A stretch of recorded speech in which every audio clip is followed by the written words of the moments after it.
G'day humans, this is Uncomfortable Conversations. Welcome to The Buzz, which is technically a panel chat show about science and tech-related news, but which actually uses nerd headlines to discuss bigger questions of life, the universe, and everything. My co-chatterers today are Joel Pearson and Rad Yo. Joel, you're an inveterate frequent guest this week. Just by accident that you're on twice. I can't stop coming. Yeah. We're not actually...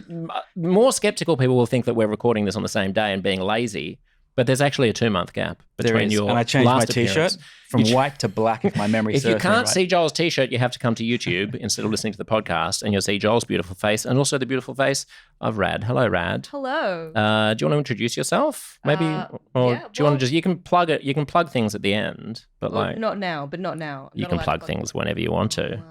Wow. My name's Rad. I'm a technology journalist and media presenter over everything and everywhere, and I just really love nerdy stuff. Rad knows everything about everything, except for probably cooking. Do you cook? No, I do cook. I'm actually a really good cook. Oh, really? Yeah. Wow. Yeah. Is there anything? What's the field in which you're least informed?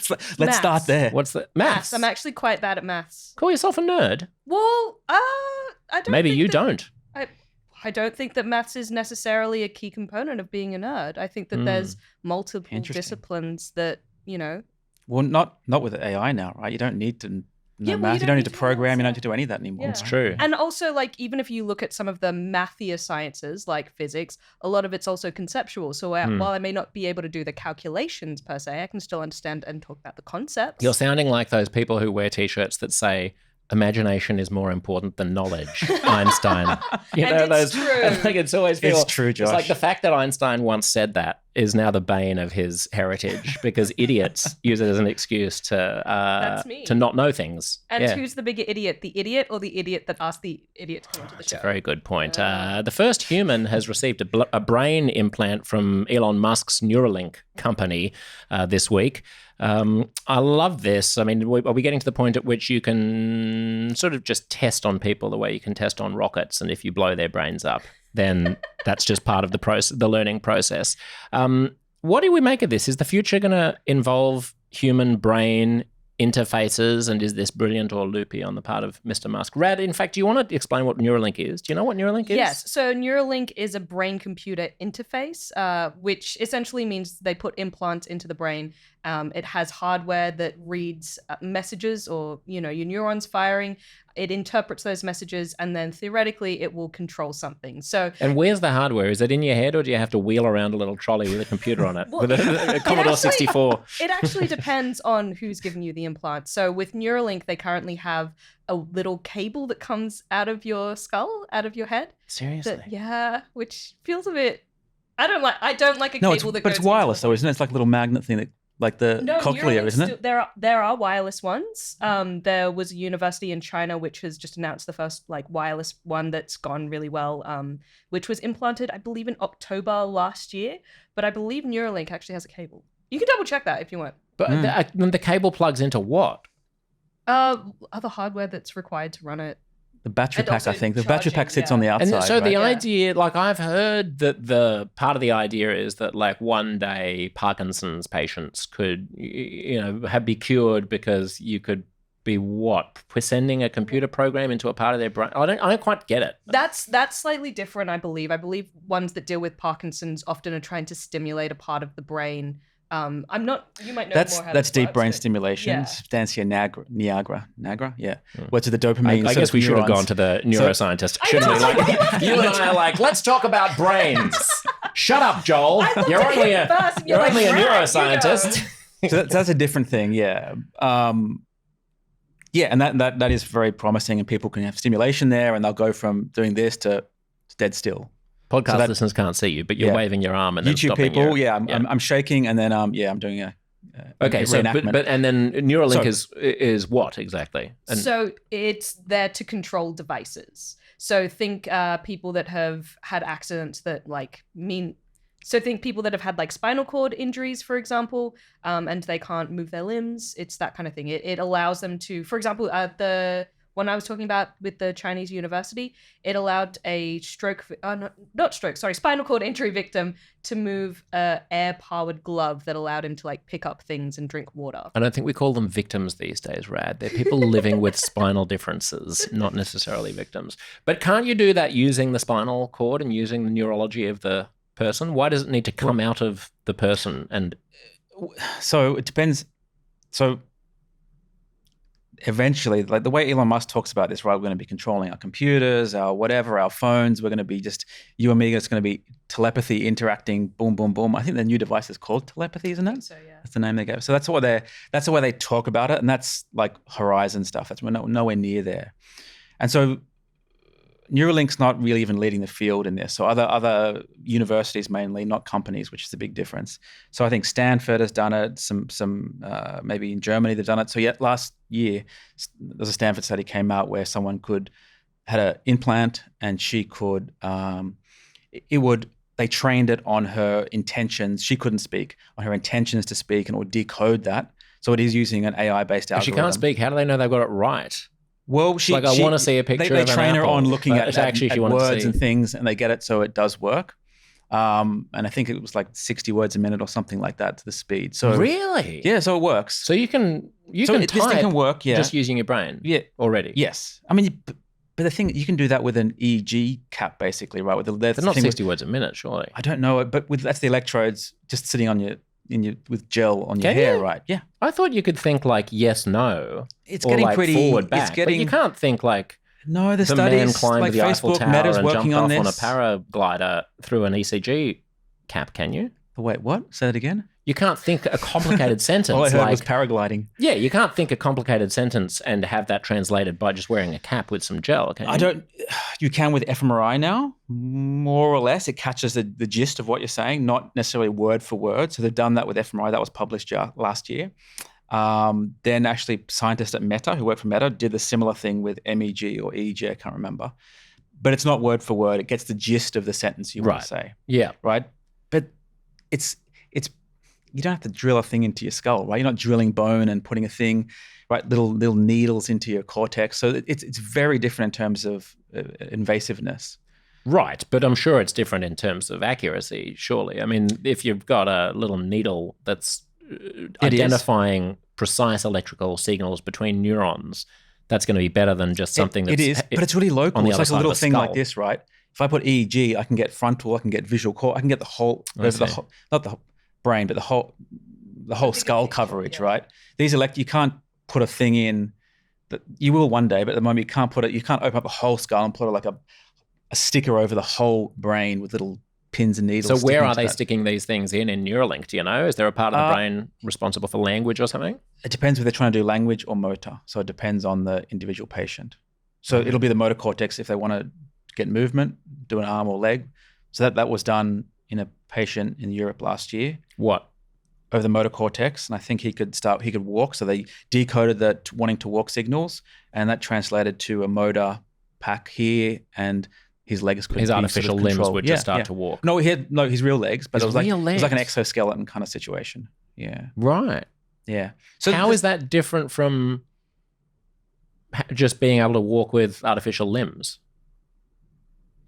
The degree of control and the fact that like the device doesn't, it lasts a lifetime, it's implanted in a way that is less likely to break down. So one real big problem that has existed with prosthetic limbs for a long time is the degree of control. They tend to be really just gross motor skills. You can't do a lot of fine movements with them. And a lot of that is owing to the kind of control systems that are used there. If you imagine a like really low resolution screen, right, with really big pixels and you can't see the fine details, it's the same kind of thing. So by being able to plug in directly, so to speak, you're getting a lot more kind of nuance and detail in the signals that are being sent, and therefore in fine motor skills. Got it. So like a person who's lost their hand could be able to delicately thread a needle or something like that using Exactly. an artificial limb. Rather than your more classic artificial limbs that currently exist, where they might be lucky to be able to pinch the thumb to the four fingers and pick something up. Right, without crushing it.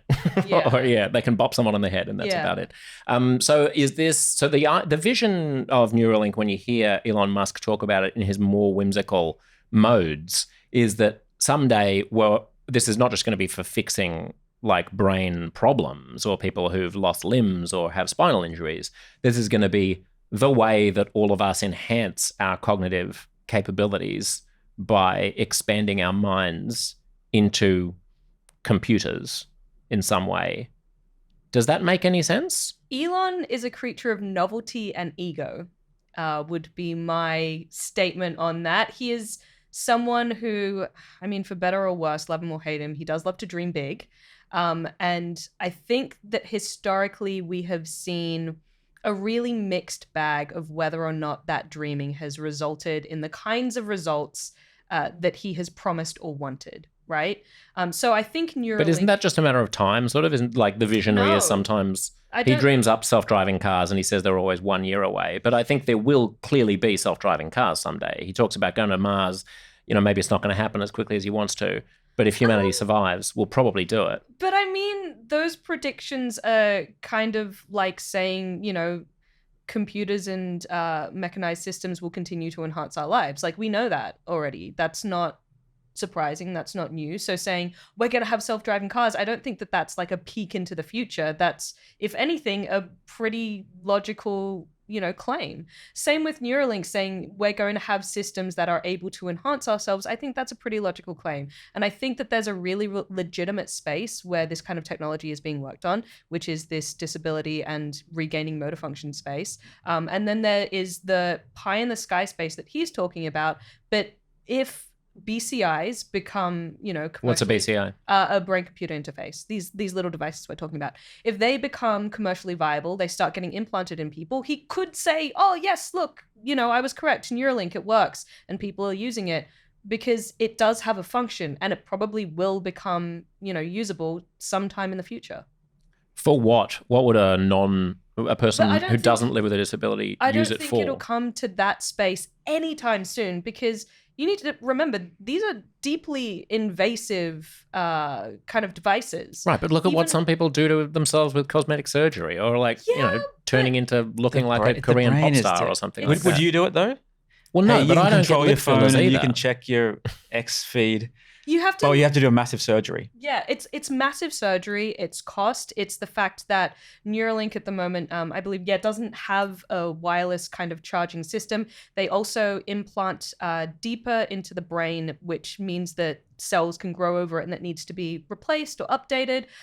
There are different. But these are very, very very early days. I feel like we're at the dawn of like the automobile, and we're saying like, would you get in a car? Well, no, I wouldn't if it's like 1885. Are you talking in the next 5 years, or are you talking 200 years? Exactly. I mean, yes, I would. If the question is if there was a safe, affordable, well-proven way of enhancing my ability to understand concepts and for me to think much bigger than I currently do and glimpse visions of reality that heretofore have only been available to me when I'm on acid, then yeah, sign me up. Well, interestingly, there was a 2019 study that showed that while these interfaces can positively increase a sense of the self and control, they also can induce radical distress, feelings of loss of control, and a rupture of patient identity. I won't get that one. Well, I'll get the good one, because thanks. apparently it starts to blur your understanding and bounds of body ownership, self-image, self-understanding between. Sounds like the dissolution of the ego, baby. Yeah, Come on, drink the ayahuasca. Let's go. I'm in.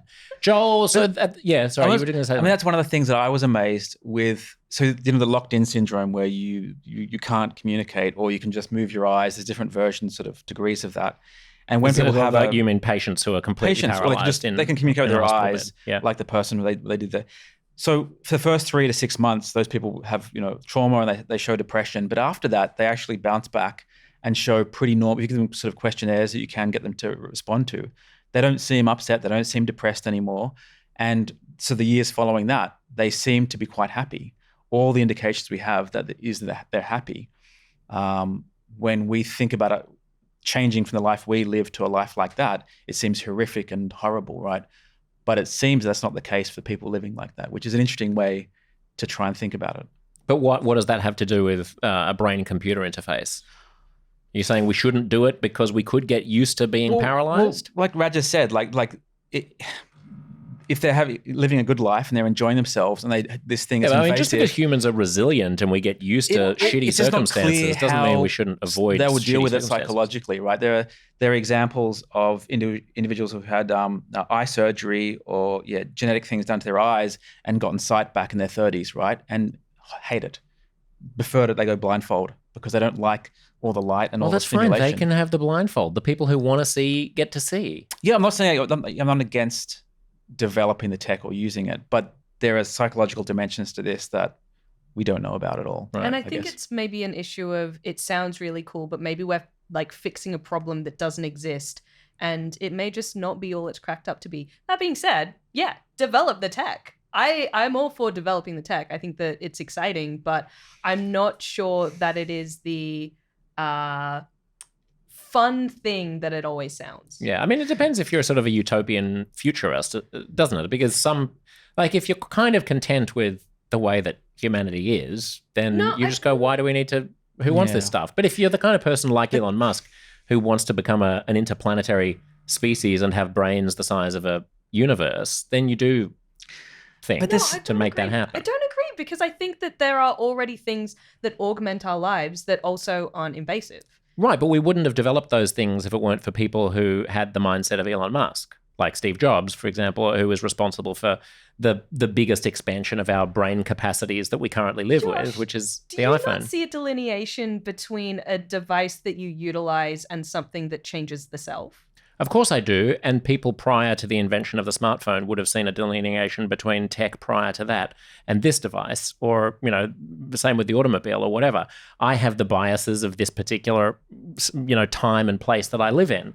In the future, if this happens and becomes normalized, then people won't see that clear delineation. I mean, one of the things we talked about in the last pod we did was how, so the human brain has one thing to focus at. We're typically aware of a very narrow thing, and we're only focusing, I can focus on you, and we can't multitask, right? And computers, AI, not like that. They can multitask up, to the million. They can do multiple things simultaneously. And the way Elon talks about, we'll be able to this is the only way we can combat AI, to add it to humans, right? So we can expand the number of things we do simultaneously. But that's just not how the human brain or any sort of biological system really works, right? And it's an issue with the Apple Vision Pro, right? This idea, we're just terrible at multitasking. We have think of it like a spotlight on a stage. That's how the brain works. We can focus on one thing at a time. It feels like we can focus on more than one thing, but we can't. It's really like I am keenly aware of this limitation. Listening to a podcast while you're driving is like terrible. Driving drunk, right? The data shows that very clearly. And so all these people walking around with the Apple headset, which I'm sure we'll get to in a second. Yeah. It's, they're going to get hit by cars and stuff, right? There's We will get to that in a second, but so let me just then drill into, pardon the pun, Neuralink drilling into your brain. Let's drill into our brains. So what if it was possible for a brain-computer interface to not be used to enhance the number of things that you can do and to facilitate multitasking, but to give you a greater capacity for deep work and creativity by just the way that you might insert more RAM into a computer just to give it more processing power? Is it conceivable that you could augment my... there are some things that I just know that I can't know, but I guess so. But when you start to talk about the size of the universe, there gets to a point at which you notice the limitations of the processing power of your own mind computer. Yeah. You just get to the point where you go, I've lost the thread about the scales that we're talking about here. I've just decided that I don't like this because it then becomes the rich get richer. This is my main concern. Yes, is an egalitarian one. Does it become Oh, absolutely. Yeah, You'll have the people that can afford the best, enhancements, and you'll have those that... Yeah, does it become an accelerant of inequality? Although I did hear, I think it was Mark Andreessen who was saying that, we do fear that tech is going to create that more of the haves and have-nots, but actually there's no greater democratizer than the smartphone, which if you think about an era of kings and, feudal societies and stuff, there were things that the king had that nobody else had. And there were things that aristocrats lived with that the poor never did. And actually today although there's vast economic inequality, the tools that most change our lives are largely available to everybody. Smartphones, sanitation, whatever it might be. I think it's an interesting point, but I am not sure that I think a brain-computer interface is on par with a smartphone, because I don't think there's the same level of kind of trickle down or used devices that would be able to be passed on, which is one way that people from lower socioeconomic backgrounds would be able to obtain. I mean, it depends whether it becomes as simple as a cataract operation or something that's any kind of super operation simple. Still continues to be pretty expensive. Or maybe it'll be something that you can just plug into your head at home, or you can feed in through your ear. I mean, we just don't know. But I do think that it's hard when you're on the precipice of a new technology to feel like it could be normal. And I do think that if 20 years ago or 25 years ago, someone had said to you it's going to be completely normalized, that you'll walk around with a supercomputer in your pocket, constantly being bothered by what random people on the other side of the world are saying about something, and you would just, and young people are going to spend all of their time communicating with each other, even people they've never met, on the supercomputer, like that, you would be like, that's not going to be normal. I don't think that's going to be widespread. Like, that might be something that some people will want to do, but not everybody's going to do that. I think I could see that being normal. I think the difference here really is the surgery augmentation element of it. And I think it's very, very different to use something that's outside of yourself versus bring something into yourself. I'm not saying that I don't think it's going to become widespread, because I think once people start doing it, it's an advantage, if it is an advantage, and more people will want it. And it's that slow movement towards. But at the same time, I think we continue to have conversations about tech to the tune of, just because we should, does that mean that just because we can, does that mean that we should? And I think that is more where this conversation sits, perhaps. And lastly, Joel, how feasible is it that like the sort of utopian use cases for brain computing interfaces will actually work? Like, I don't understand enough about how close the analogy is between the way that computers process information and the way that the human brain processes information to understand how complicated it would actually be to for me to go into surgery, and then when I come out, I'm like, oh, I completely understand, something that I wasn't able to understand before. Like, is that feasible, or is that pie in the sky at the moment? There's both scientific and engineering challenges there, right? So using fMRI, brain scans, or or electrodes into the tissue and training a thing to decode the letters and some rough sentences is very different to feeling the stream of the stock market or something like that, right? There's major scientific hurdles to get through in decoding. We don't really understand the way the brain works, what the neural language of thought is yet. And so it's not just engineering and making things smaller, shinier and better and faster. It is figuring out that language. So both those things have to happen really before we get to that utopian, telepathy thing with AI. Right. And what about memory capacity? Like, if there's an analogy to RAM that I made, then there could also be an analogy to storage. Yes. Like, could you put something in my brain now that would give me a greater, maybe not for past memories, but for future memories, that would give me a greater capability of storing? Likewise, we don't understand where an engram of a memory is, right? It's distributed. The hippocampus, the different areas are very important, but we don't really understand how a memory is stored and distributed in the brain yet. And so without knowing that, the best way to do it is to give chemicals and molecules to the brain or stimulate it electrically. And you can do things like that and improve those things. But plugging in things, we don't know where to plug and what to do yet. I mean, surely it would just come down to further augmentation, and it would record video and audio at all times that it would store somewhere that you would then be able to recall through some sort of search using AI that tells you everything that's in that image. Right. Yeah. So it doesn't actually have to directly be stored. No. Yeah. It wouldn't experience it like a memory. Yeah, I don't think that these devices are going to go in the way of just making you superhuman and enhancing your biology. I think it will give you the ability to use devices that enhance what you do. So in that way, instead of, making it so that your memory lasts forever, it records things for you that you can then recall in an easier way. This is the perfect segue into the other thing that I wanted to talk about that's in the news this week, which is the Apple Vision Pro. It's been all over the place. This is Apple's new virtual reality headset. It's their first attempt to get into this game. We had the Google glasses, probably a decade ago now. At least and Facebook has been playing around with its Oculus for some time. These are mostly used by gamers, but we're sort of waiting for the killer virtual reality piece of hardware that's going to change the way that we interact with computers. Is this a lame corporate attempt to sell us on a phony future? Will virtual reality ever go mainstream? How will we interact with computers in the long term? What do you make of it, Rad? Well, I can say for damn sure it's at least better than Meta's little metaverse moment. Which have you used an Oculus or one of these? Very early ones. Uh-huh. I've used like early Oculus and Vive, and I've used PSVR. I haven't used the Vision Pro. Is PSVR a PlayStation product? Yes, okay. It's a PlayStation. It's a gaming only, basically VR thing. Yeah. And what did you make of it? Was it transcendent? Some people are like, oh my goodness, this is like a different universe. And some people are like, it just makes you look too uncool. Well, it's very strange because you start to realize how much you believe what you see. So again, I've done this primarily in gaming contexts, and I've done ones where you're sitting in a chair and using a controller and doing whatever.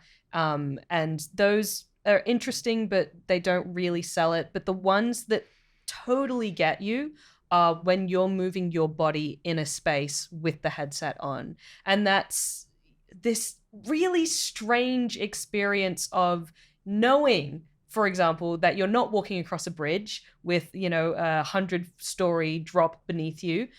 You're walking in a warehouse on a flat floor, but because you can see it, you believe it. You're not walking up a wall, but because the camera moves like you are, you fully believe it. And it's this out-of-body experience that I think the Vision Pro has the chance of kind of enhancing upon, because it's not looking to just bring those kind of wacky moments. It's looking to integrate into your everyday life.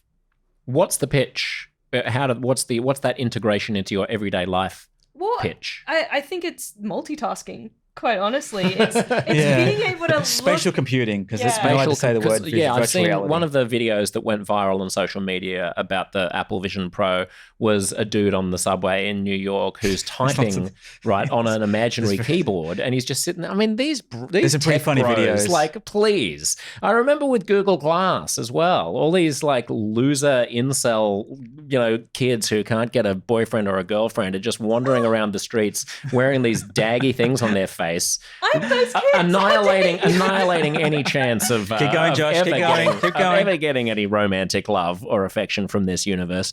And now they're sitting on a crowded subway, tapping into the air and swiping. I think it's Minority Report style. You should all get a room together somewhere. Yeah. I mean, really. So the idea is that, I'm somewhat sympathetic to the idea that there's going to be a revolution in the way that we interact with computers.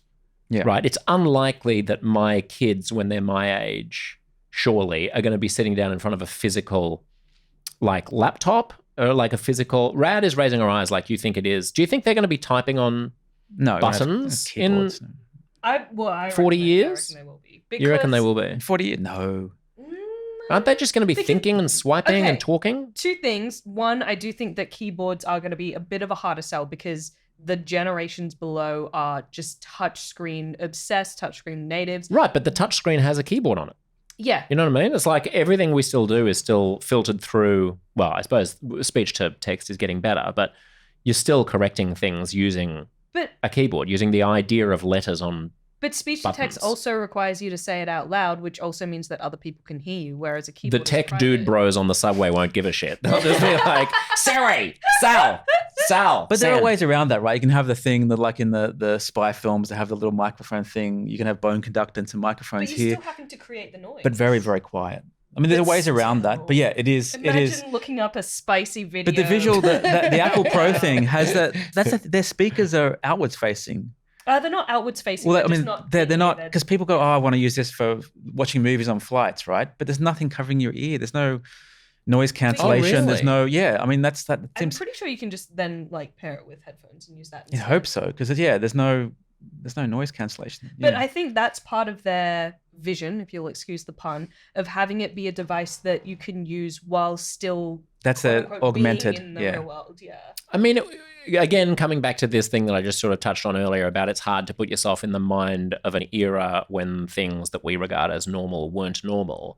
But prior to the personal computer, like, apparently the mouse was a real killer app, like a killer invention. Mm-hmm. That prior to it being slaps, able doesn't to scroll the cursor around and click, like that was the thing that was a people were huge like, game changer, yeah. that changed the game of computing.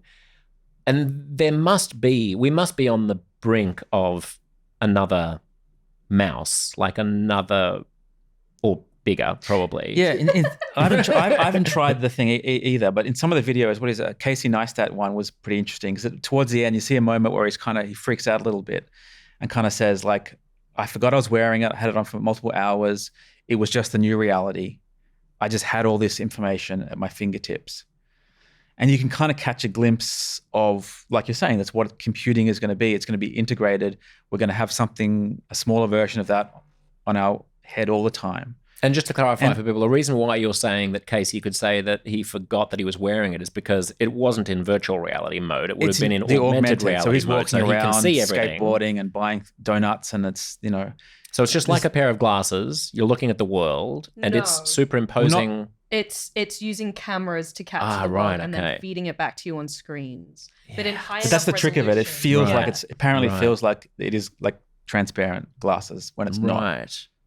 So is it going to come down So- to how unobtrusive the hardware is? I mean, I feel like ultimately the impediment here, putting cost aside, because we know that cost will come down, Yeah. is just clunkiness and dorkiness. That nobody is going to get laid wearing that thing. That's the Give me Scott one and I'll Galloway show you. take. Yeah. I could still get Like no, you need to have a pair of Ray-Bans that do this. I think that convenience is really the main one. I don't know that it's about, like, looking cool is part of it, but I think that humans are just such creatures of convenience that it doesn't matter how cool it looks. Because you could argue that the Vision Pro, like, it looks futuristic, it's sleek, it's beautiful in its design in many ways, regardless of whether you personally think it's dorky or not. But if it's too heavy, people aren't going to want to wear it. If it runs hot, they won't want it. If the battery is inconvenient, it's not going to work. So it really comes down to convenience first, in my opinion. I mean, the BlackBerry was convenient, but it lost out to the iPhone because the iPhone became a consumer status good, right? I Like, don't think I that's feel the like only when it reason it becomes... Well, no, of course not. But I mean, nobody got cool cred for owning a BlackBerry, whereas the iPhone was able to pitch itself like an Hermes handbag or something, or like a pair of Gucci shoes. But backed up by convenient, good design. Yes. Yeah. So there's gonna, at some point, we're gonna get a way of interacting with our, I don't want to say documents because that sounds so banal, but like the world of computers. That is both cool and also super convenient. But do you have a sense of what that will be? Because I'm not sure if this is it. I think it'll be glasses and rings. Glasses and rings. Yeah. What was that? Why Rings. Rings to get finger movement. Or gloves, but I Right. think rings will be like... But can't they just do it as cameras now? They can do it with It's good cameras, enough with but I think there will be a desire or market to be able to, like, for example, have your hands down and still be typing. Oh, micro movements, Yeah, or micro so you're not movements. I like like doing that. this people's Yeah. faces. Yeah. And while you can apparently, with the Vision Pro, have your hands quite low, seems- I think people naturally are going to try and Minority Report swipe the screen. Yeah. So I think having a little bit more tactile feedback of your hands can be down is going to, influence. And also potentially even then mean that you can use like an invisible mouse, essentially. Have your hand somewhere and like be... Or just moving use the your- tip of your forefinger as a mouse, right? Yeah, On something anything. like that, yeah. Yeah. Or your And eyes, yeah. I also like your idea, Joel, of having like something that you can just whisper to that is Carelessly. a bone, conducting Or maybe it'll microphone. have EEG. It'll have some brain interface things on one of It's the straps, cooler though right? to just be So like, you- search naughty teenager in nurse. ASMR version. Yeah. Yeah, exactly. And then the person next to you on the subway is like, "What did you say?" You're nothing. Nothing. No, Just talking in my headset. I'm really split on this device. I can't, like, part of me that loves it. I'd love to get one. I'm dying to get one. And the other part of me is like watching this trend of, the idea when I got my first iPhone, I was living in the US. It was like, fantastic. I can email on the plane and then it will send when I land, or like all this. And then you see this, our attention just changing over time, and people working more and getting stressed more and getting overstimulated, and all the information, is now in our pocket all day, every day, and next to our bed and just at our eyeballs. And now you wear this thing or a smaller version all day, and the information is going to, you don't need to reach for a phone now. It's just going to be there in our eyes all day, every day. And again, it's going to have the same addiction, the same mental health challenges that come along with the phone are going to be there, and they're going to be, more addictive, easier to access. And I don't know how that's going to play out when this thing goes on to scale, kind of thing. So there's something about our attention, what it's going to do to us, that I don't think that Apple will not talk about, because it's a dark kind of thing. Well, I mean, if any tech company talks about it, Apple might. Facebook won't. Google won't. Yeah. Right. That's so interesting, because one of the reasons why Australia's national airline Qantas has dragged its feet on introducing Wi-Fi on long-haul international flights is they say that Aussies are different culturally from other nationalities and don't want it. That we like the fact that you get on a plane and for 14 hours. That's news to me. That's news to me. You have to look at, well, maybe we just like the excuse of being able to tell our boss that we weren't contactable. But, you get on a plane, that has Wi-Fi now, and everybody's working their little tits off. But you get to, there was something, I feel old for reminiscing about a time when you got on a plane and there was nothing to do, and you just had to sort of look out the window or watch the movie on the overhead screen or read a book. Those moments are nice. I remember I was also living in New York when Wi-Fi was introduced, or rather 3G boosting was introduced on the subway. And I used to commute on the subway, and it was an incredible experience to just sit there and look at the life of New York, and people would all sit around, and you occasionally make eye contact with someone, and some people would be reading and some people would be daydreaming. And then I remember when the subway got mobile phone reception, and it all changed. Yeah. Everyone was just staring at their hands. We don't mind wonder anymore. We barely mind wonder as a nation, or as a species. As a people. Right. Yeah. And we don't really know what the effect that's going to be long term. I don't think it's going to be good. I think that mind wandering is a light version of sleeping, and that it does do interesting things to our brain, healthy things to our mind. It lets out, it sorts things out in interesting ways.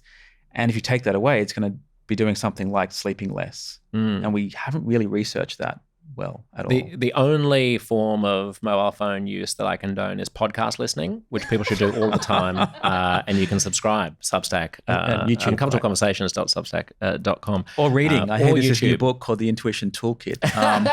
Joel's new book is fabulous. The Intuition Toolkit. I hadn't mentioned that. What's the subtitle? I was getting withdrawal symptoms. I The hadn't new mentioned science of knowing what without knowing why. And if you haven't heard this week's episode of the flagship Uncomfortable Conversations podcast, the main show, which is a one-on-one interview between me and someone fascinating. Joel is our guest this week. We recorded it a few months ago.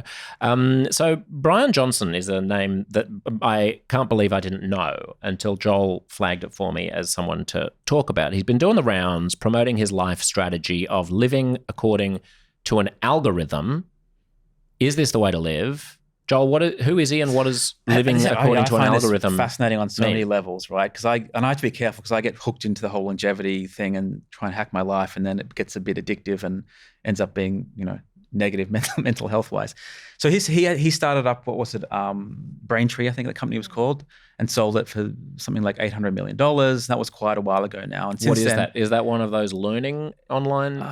No, I think it was accounting. Do you remember? Was it accounting? Right. Something, yeah. I think it was 340 million. It was, but I'm bad. No, I thought it was like 800. No, I thought it was close to $1 billion. The self-confessed math ignoramus. Ignore me. And he's been doing interesting things. I think I ran into him at MIT at an event one time, and he was putting money into certain interesting startups. And he has a brain EEG, MEG company where they're building brain devices, which I've sort of followed that a bit. And then all of a sudden he started getting into this longevity space, and he started sinking, I think he spends over $2 million a year on his own personal things, right? And $2 million a year of on his own life money, on his extension. own supplements, and he does weekly blood tests. This is Ray Kurzweil levels of pill popping. Ridiculous. Takes like 200 pills. 11 pills a day. There you go. Yeah. But it brings up some really interesting things to tap into, some interesting philosophies, and it's worth hearing him say it in his own words. But this idea of handing your life over to an algorithm, and if that algorithm more or less guarantees you're going to be healthier, happier, stronger, live for longer, be more spiritually happy. In every dimension of his life, he says, is better, right? And he follows this algorithm because he apparently doesn't trust his own brain. And by algorithm, just to clarify for people, you're not talking about anything to do with computers. You're talking about a set of rules, a set of rules heuristics? at first, and then he's updated that now to talk about it like a democracy, where they do all these measurements from his organs throughout his body, his skin, his liver, his this, his that. And the idea is the algorithm is adjusted on every week or so based on how the organs are going. So if I'll try a new supplement and this organ reacts in a better, it looks younger, some methylation clock thing, then they'll adjust the algorithm for that, right? So he has to do exercise every morning, he has to go to bed at 8:30, he has got to do this, this, and this, stops eating at 11 a.m., and a whole lot of other things, right? Gets the perfect sleep score on all these wearables. And I just find that, and he not only to say this is, he says this is the future for everyone and it's inevitable. Right. And I think that's interesting. What exactly is that inevitable? We will all hand everyone's over. going to be that pathological about? Yeah. He says we're all going to be at some stage following an algorithm. We can't trust our own brains to go whatever late night snacking or whatever we're going to do. Right. And so, yeah, we're all going to be what he's doing. We're going to be with him at some point in the future. And it's inevitable, which is a pretty strong and controversial statement. Right. And people freak out at this. Well, I interpret his messaging a little bit differently because I think he almost says those things as a bit of a hook to kind of draw people in. But when you listen to him talk more at length, he more is talking about like being an example and almost an experiment to show people possibility, right? Like you said, he talks about this idea of everyone being on board, and in an almost anarchistic way. He talks about everyone sort of needing to be working towards a common goal, which is don't die, and having this harmony between all intelligence in the world, that being humans and artificial intelligence. And it's the idea that we could achieve this. It's possible. But he doesn't really, in my opinion, step into a more, I guess, future-telling or prescriptive world of, I think this is going to happen for everyone, or we all need to do this. It's more, this is what some of his interviews, he says it's inevitable for all of us. Like he comes down, I'm still unclear whether he really about, believes that or he's just trying to get, he does, trying to get a reaction from people. I'm still unclear about how much of this is qualitative versus quantitative. Like if his claim is that it's inevitable that people are going to surmount the biases and inadequacies of their own brains by outsourcing a lot of decision-making to rules of thumb, and that's the way that we'll structure our lives in the future, that might be true. And we already do that, in right? the sense that we already, right? I mean, like I already do that. If I need to lose a bit of weight, then I just cross the street. Or there's all these things, there's habits we have. Or we just do, exactly. Brush your teeth every day. If I want to lose a bit of weight, then I just don't eat before noon. That's easier than making a decision every single time about what I'm going to have for breakfast. But if he's saying that it's a question of us all becoming as committed to the mission of life extension and of the tweaking of our physiology as he is, that would require changing people's priorities. I mean, I just don't care enough about eking out a final 5 years of but an additional 5 years of life. But he's also saying you feel better and you're happier. He's saying in all dimensions of life. He is happier. So, but I wouldn't be happier being that anally retentive about But his thing is health. You would. You think you wouldn't, but you actually would if you follow it. And that's his thing. So the only way to get to that point is to try it for whatever, 6 months or something. He also talks about looking at the world from the perspective of living in the 25th century. What are you going to look back at and go, this was good, this was bad? What were the pivotal moments of today that we will look at far into the future? And I think it's honestly so fascinating hearing him speak, because he does truly have like a very different perspective that he's very, very dedicated to. And while I don't agree with everything he says, I think that it's very interesting. And the dedication that he has, you're right, is kind of next level. Like, you hear of all the things he does diligently every single day without fail, and you absolutely have to respect that. And I feel like he's just this incredible insight into what humans are capable of achieving, even if it's just about dedication, more than it maybe is actually living forever. Right. Yeah. I mean, maybe I just have a bias against this particular way of there's a cultish vibe in Silicon Valley at the moment that pats itself on the back for being galaxy-brained geniuses who are, masters of the universe, for life hacking everything and for tweaking everything and for measuring everything. I sort of blame Tim Ferriss for kicking this off. He's God bless him, but he's like, it got to a stage where, I heard him talking or read a post of his about when he was starting his podcast.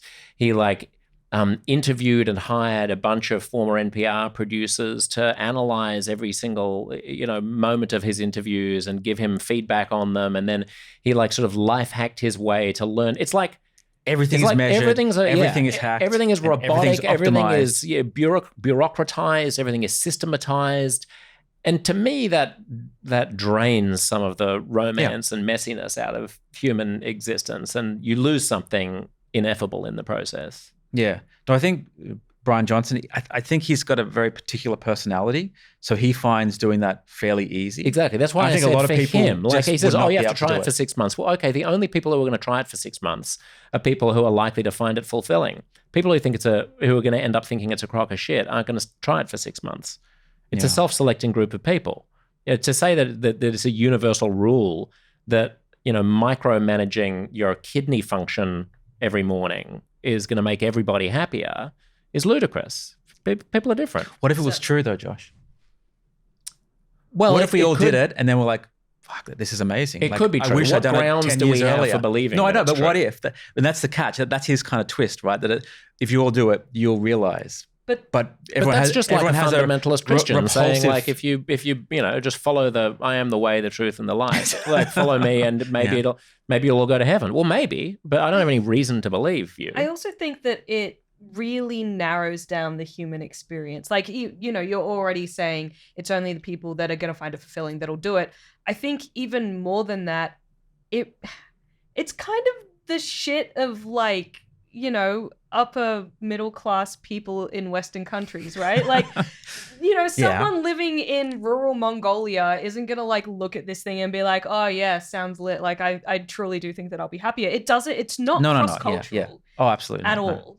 So I don't even think that that's a question. There are too many people in the world for this to even be an option as something that's going to happen. The people in Mongolia could dramatically enhance their yak herding if they were just more focused and diligent about the metrics of yak herding. Went to bed at 8:30, stopped eating at 11. Yeah. They measured the number of mils they were squirting of milk out of their And then, yaks. he's also talking about all of these supplements that are entirely a luxury that he even has access to. Like, people in Mongolia subsist on mostly meat and like dairy products. Like, how are they going to get their modafinil? And yeah. yeah. I mean, it's also interesting that the cutting edge of these supplements, it's always changing. I mean, you listen to Huberman and guys like that, and they're saying, oh, actually, well, 18 months ago we talked about this incredible thing, but now it turns out that it actually kills you. It was like that with this diabetes drug. I bought a whole bunch of it in Thailand, thinking that I was, it was just so obvious that it was good for you. Do you know what I'm talking about here? Yeah, but it actually bluntens the effects of exercise and a whole lot of things. Yeah, it turns out. Luckily, I never took it because I just thought, what am I doing? But it was about a phase of my life where I was on a huge health kick and I lost like 20 kilos. No, there were certain influences there was a lot of science about how this diabetes medication, which is very safe, which is taken by hundreds of millions of people every day, is a clear longevity drug because of the relationship, because of what it does to your insulin levels.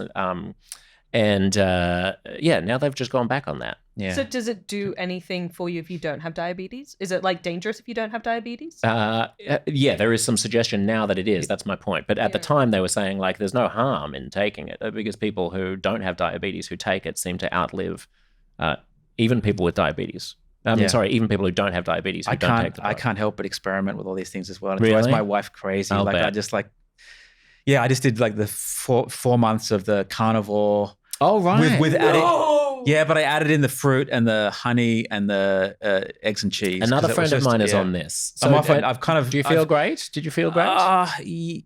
Because I run a bit and I do a lot of sauna. No, I found that the electrolyte wise, it just, even with the fruit, it wasn't. I couldn't. She swears by it. She loves it. People just meat. love it. Can you imagine that? No. Right? Like she eats apparently like cucumbers. The texture, it's hard Meat, to just live cucumbers, texture wise with fruit, so little things. But honey, cheese. That sounds so unenjoyable. I'm such an advocate of like, we are humans, we are messy, we're strange. Just embrace it and live, as well as you can. And like for Brian Johnson, that is absolutely analyzing every little crevice of his life. And I think it's so exciting because I do think that we're going to learn a lot through this self-imposed and chosen human trial of 100 different ways to try and extend your life. And that's cool. But I don't know that extending life should be the goal. I think enjoying it's one of his life goals, I think he says. But probably his main one. Yeah. But All I think things enjoying life should be the goal. All things in moderation, including moderation. I mean, one of the things that I haven't heard him talk about, and if you're listening, Brian, then is we've talked about free will, right? And agency is really important. We see lack of agency, learned helplessness is associated with a lot of negative mental health things.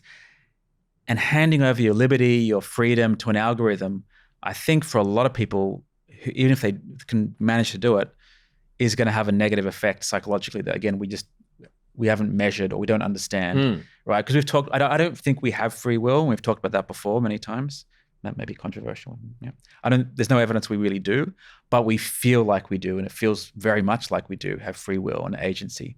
And if you take that away from people, it's devastating. Also, I mean, just what's the anxiety level of constantly monitoring yourself? Yeah. Maybe for him it's zero. Maybe for him it's a sense of empowerment. But for some people, for me, it's not. I get it builds and builds. Yeah, And exactly. Some people won't be able to hit the metrics that they're trying to hit, and that would just feel awful. Yeah, that's right. They're like, oh my God, I'm going to die. There's also, I think there's a huge, we're missing, this is a conversation for another day, but there's a massive blind spot, I think, in the way that we talk about risks in public health as well. This is one of my bugbears where in the period after 9/11, a lot of the messaging around terrorism and be alert, not alarmed, and having red days and orange days and things like that. What's the impact of that on our psychology? What other how many cancers are caused by the anxiety that is caused by that? School drills as well. My kids had to stay back for a drill. They don't call it an active shooter drill because we're in Australia.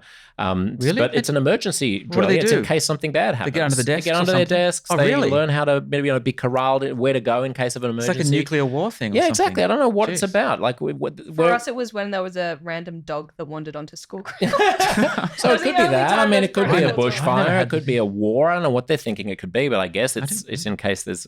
So, what's the impact on the psychology of kids to feel like this is an ever-present threat? There's an ad campaign at the moment that the Australian government has put out against skin cancer, and it's really quite grisly. And it says like, if you knew that every time you leave the house, you could die. You could be sowing the seeds of cancer. And it shows a guy walking outside, and then it zooms in on his forehead, and you go inside the skin, and you see a black cancerous cell start to spread, and these tendrils of like evil start to go into his head and his brain. And I'm like, jeez, I'm we all scared know already. about melanomas. Like, we are Australians. I get it. Yeah. Like, do I have to worry about this? Like, what's the impact on me of like having that additional layer of concern that I'm Just going to don't get a leave your house, melanoma? Josh. Just lock the doors. I know. So anyway, yes. Draw the curtains. Quit with I don't know. I don't want the algorithms to be contributing to that. It's the beautiful double-edged sword of tech and science, I think, that we continue to be able to look deeper into things and learn more, thus both do better with it and have our anxieties grow. And I think, we can even see this in the way that reproductive kind of health and conversations have changed since people started to be able to look in and see, oh, that's what a fetus looks like. That's, we can see the cells as they grow. it starts to change how you conceptualize. You're comparing embryos to cancers, basically, is what you're saying here. Essentially. The No, Christian right is going to love I'm saying this. that as we are able to see more, our perceptions of things change. And I think that it both helps in that we can, treat cancer more effectively, and hinders in that it brings that anxiety. Last thing I want to pick your brains about that was in the news recently, there was a shark attack in Sydney, and there was also Australia's biggest ever lottery. Now, Joel, you were making the analogy between these two things because one is bad and one is good, but they both prey. Yeah. They both prey upon our misunderstanding of probabilities. Why? Yeah, so I put the radio on, the TV on, and days leading up to this, I watched a lot of news, which I don't normally watch. I try to avoid the news, and so I feel anxious and depressed from watching the news. So you're welcome. Thanks, Josh. That your appearance on this podcast. Anyway, people were just like, requires "I'm you to not swimming in the harbour ever again," and I'm not going to put my toe in, and all this kind of talk, right? Even though the stats, the probability of a shark attack in the harbour during summer, it's really rare, right? It's safe. It's safer than getting in your car. What was one thing I saw? You're more likely to be injured by a kangaroo than a shark. So you can, but people don't like. Is that true? That's the most Australian statistic. I didn't follow it up and check it, but so our American listeners will be like, yeah, but what about the snakes and the crocodiles? No, it's the kangaroos because people think they can pet them. Right, and then they get punched in the face. They kick. No, they get disemboweled. They kick with their back. Isn't that a legs. cassowary that disembowels you? I think it's both. Kangaroos can with their kick, but yeah, they can they. You've seen sharp nails. You got to box them and stuff. So yeah. Okay. Anyway, so people get this, and it happens to me, right? I go for a swim, and I'm old enough to remember the Jaws music and Spielberg, and I start thinking of the sharks that swim underneath me. I could look down, where is it? And you start freaking out. The limbic system, the emotional parts of your brain become active because you're imagining things, and you become really scared. It doesn't matter what the probabilities are, what numbers someone shows you, you start emotionally thinking, right? It doesn't even matter if the probability is 0 once you get the worm in your brain. I was swimming off a Greek island in very clear water, and I was swimming quite far out into a series of like rock caves by myself. And for some reason, the idea of a shark popped into my head. It's the Mediterranean. There are no man-eating sharks in the Med, but like just the fact that I was there all alone and like the water was deep and I could see a long way, I just started getting the heebie-jeebies. But it's like a bit like, starting to be afraid of a ghost or an alien when you're in bed and everything's dark. It's a monster reflex, isn't it? Regardless of probability. And then the lotteries, right? We had this big lottery last week, 200 million, I think it was. And it's a similar thing, right? Everyone ignores the probabilities of winning, and more people buy it, and the probability of winning goes down as more people buy it. But everyone just imagines, but you got to be in it to win it. And so everyone imagines the change of life and all this. Even though the data on winning lottery is actually mixed, a lot of people regret it a year later, and there's some interesting things with happiness there. But anyway, so both these examples of that we don't do well with probabilities, particularly low probability things.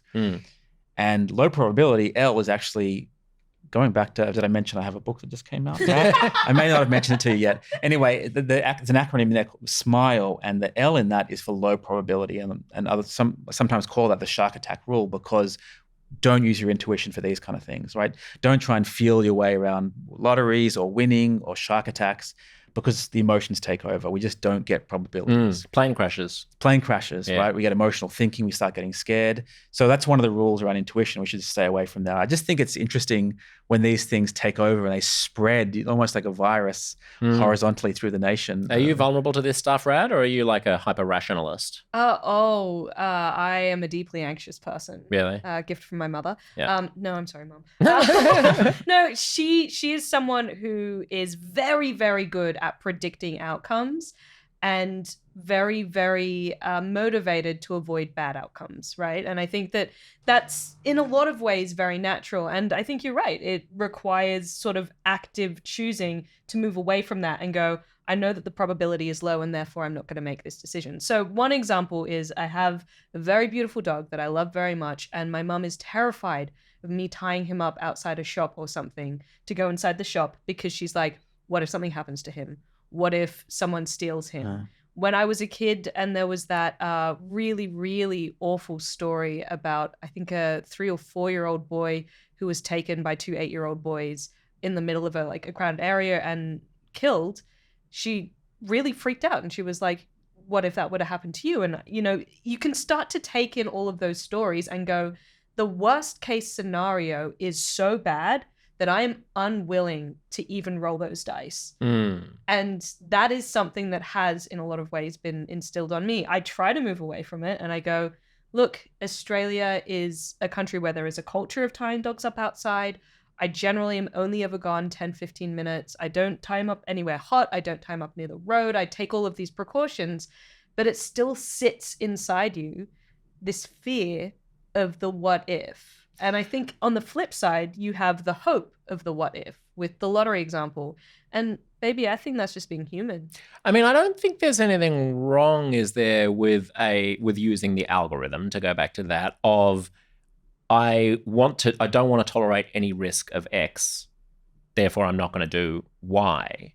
You just have to be consistent about the application of that refusal. So, like, I don't think it's irrational necessarily. But you want to rank, right? So you don't want to go around being worried about it being hit by lightning, or like things that are very that's low, what I mean. right? Well, like you want to rank them. So cardiac I events at the top of the list, right? To finish that point, to actually be consistent would derange your life. So take the example of a plane crash. Like, I don't think it's inherently unreasonable to say, I want the risk of dying in a plane crash to be zero, therefore I'm not going to fly.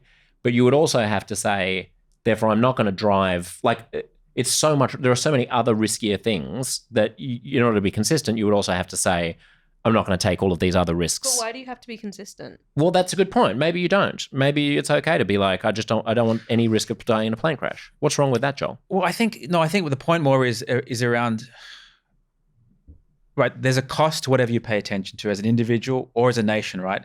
And if we pay attention to all the things that feel scary, the sharks, the snakes, the Teslas taking control and smashing, take the cars going crazy, whatever the thing is that is most emotional, then we're ignoring the things that actually cost lives. So there's a cost to that. So whether an individual or as a nation or as a politician, you have to choose where the resources go. And you want to match that, not 100%, but more or less with the things that are most dangerous, right? So what's the Jerry Seinfeld thing that people are more afraid of public speaking than dying. So they'd rather be in the casket than give the eulogy, right? And so it's funny, but it's kind of true as well, right? So as a nation and as individuals, the things that are most dangerous, we should put our resources towards and avoid or apply an algorithm to those.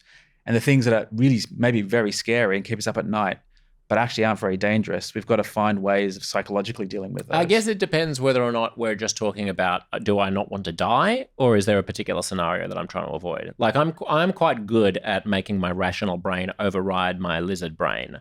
So I can force. It is nice. It is nice, and I can understand how awful it must be to not have that ability, because I spent the first half of my life judging people who don't have that ability for not having it and thinking that they should just get their shit together. Low blood sugar, but that will change, right? When you're low, but you haven't eaten for a long absolutely. time. There are times when it's easier and times when it's not. It's going to get harder. If I'm on a plane, then I freak out because I wake up and there's horrendous turbulence or something. I just force my rational brain to go, this is vanishingly unlikely. Stop being so. Stop having so much hubris that you think that you're going to be in a plane crash. It's like. Have you ever had like an anxiety attack or anything? I have. Yeah. I've had it a couple of times. A couple of the worst experiences of my life. Yeah. Yeah, sure. So you've had that experience of body takes over. Yeah, total out of controlness. Yeah. And I think that for some people, that is like the experience. Yeah, it's awful. Looking at any of these probabilities, you think about the what could happen, and it's unbearable. There is no rational brain that can come online. And that's a whole different conversation about... mental health and the way our brains work and everything. Well, you've enhanced my mental health through this conversation. Thank you, Joel. Thank you, Rad. Lovely to have you on the show. It's good fun.